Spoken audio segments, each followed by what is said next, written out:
us on Give Cheese a Chance on an episode of Cheese Chat, where I'm interviewing Merryl Winstein, who is a cheese-making author and also an instructor. So welcome back to Cheese Chat, Merryl. So glad to be here. It's really fun. So today we're going to talk about affinage, which is the process of looking after your cheeses after you've made them.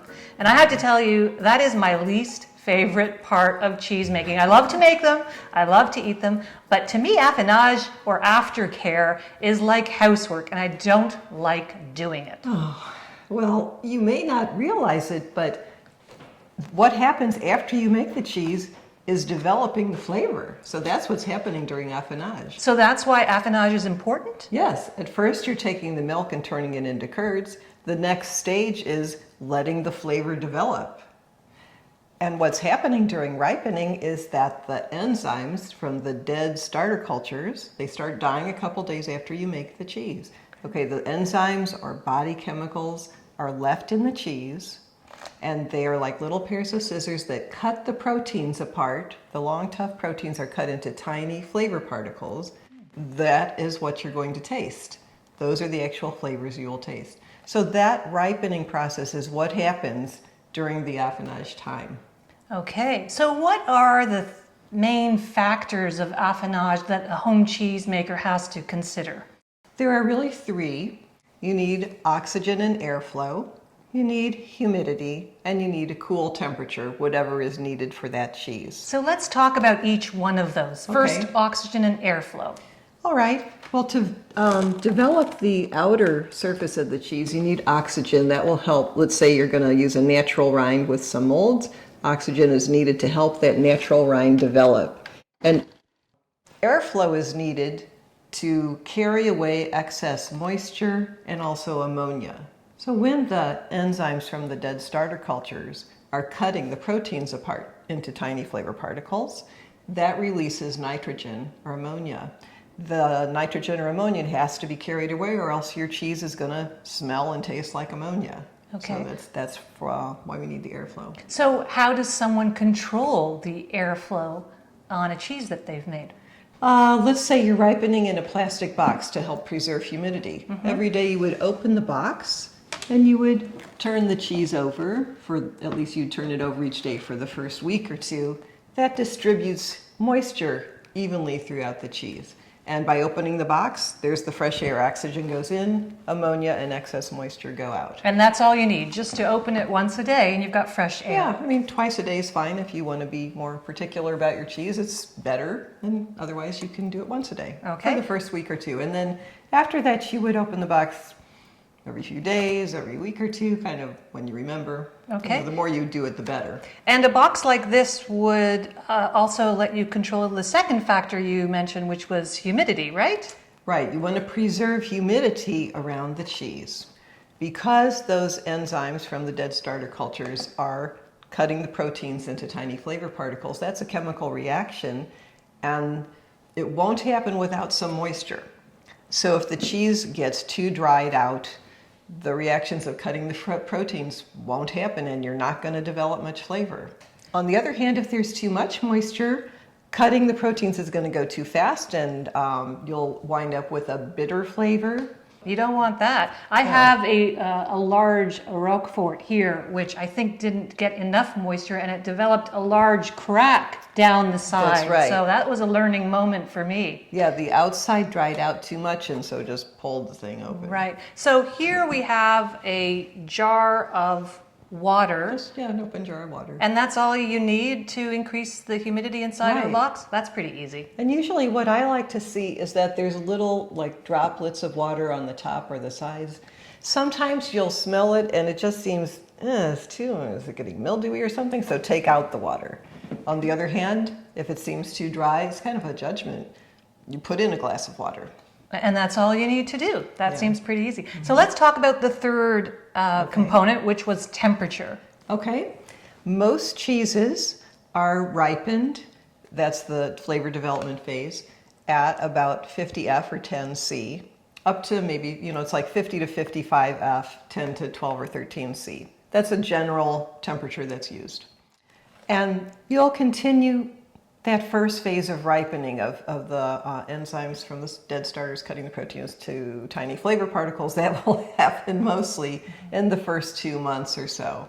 It kind of continues up through the first 4 months. If the temperature is higher, that cutting process is going to happen faster, so your cheese will ripen faster. If the temperature is lower, maybe even down to 40F or 2 or 3C, then the cutting process and flavor development will happen slower. So it's going to slow down the whole process. Right. What about a home cheesemaker who doesn't have a place in their house that is 10 degrees Celsius or 50 degrees Fahrenheit? They don't have a cave, they don't have a special fridge that they've set the temperature to. Can they ripen their cheeses in a regular fridge? Yes, you absolutely can. You can do that. Well, that's what I've always done. You can either, if you just have your one fridge for the family, it's usually set at 40. You can put your cheeses in a plastic box, and it doesn't have to be a big box like this. It could be half the size. It can go in your regular fridge. Now, because the temperature is 40F or 2 or 3C, the ripening process will go pretty slowly. So it's just going to go slowly. Okay. If you have another fridge, you can turn up the temperature higher, and usually you can set a fridge at 50 or 55, especially an old refrigerator can be set up to 50 or 55. That's what I've always done all the time.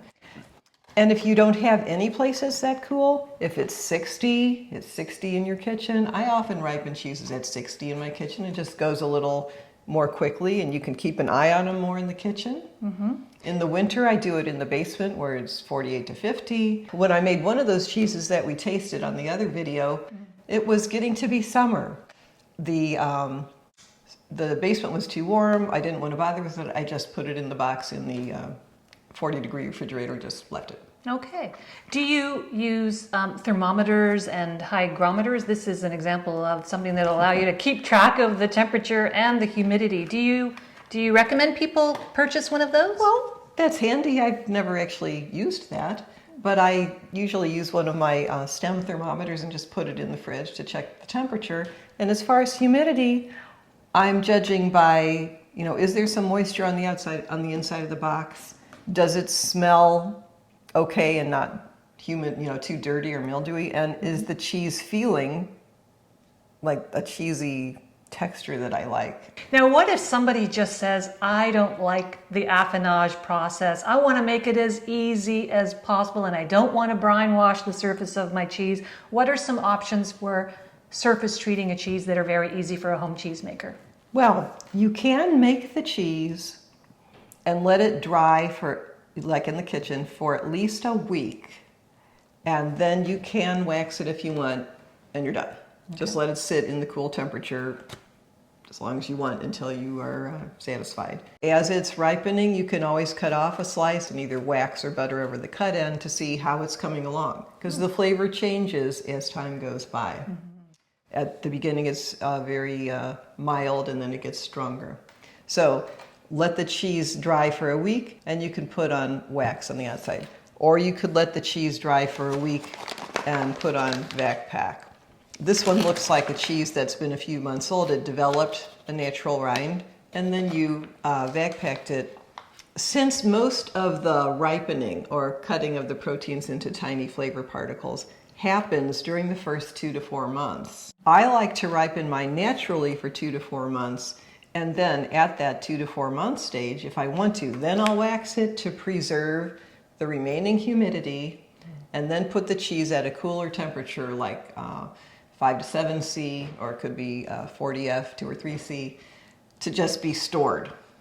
And it will slowly develop some more flavor. But it's really important not to take freshly made cheese that's only a day or two old. You don't want to take that and wax it or vacuum pack, because that seals in moisture that should have escaped, ammonia that should have escaped, and you'll generally have a kind of soggy look, and when you open it, it'll taste sour, and that's why it needed to drain more and air out more for about a week at home.